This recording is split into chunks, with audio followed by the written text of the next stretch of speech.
Together.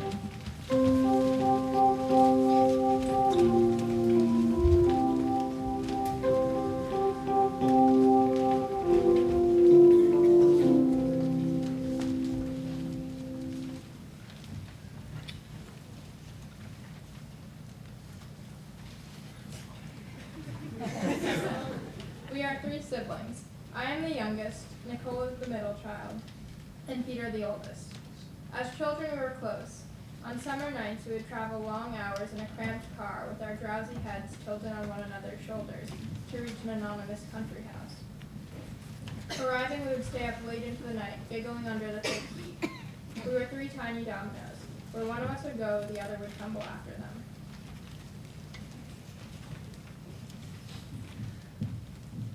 Andrea, stop yelling across the house, my dad called to my mom from the kitchen, preparing cannellini beans, an all-time favorite of the family. Look who's talking, Tamara said. It looks like you're yelling across the house.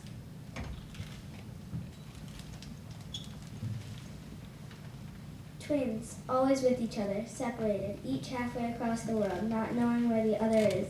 They were orphans separated at birth, but reunited in the orphanage and stayed with each other until they were separated again and brought halfway around the world. But they stayed together using black nail polish. Each of them wore black nail polish. Delilah and Xavier, brother and sister, separated forever. They thought.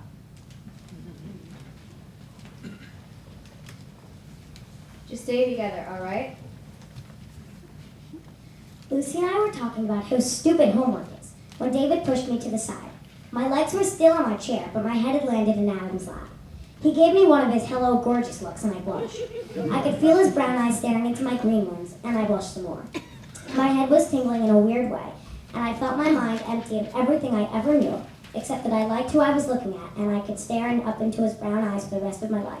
Then I realized who I was looking at, and sat up. A couple minutes later, we were on the plane by ourselves, all by ourselves.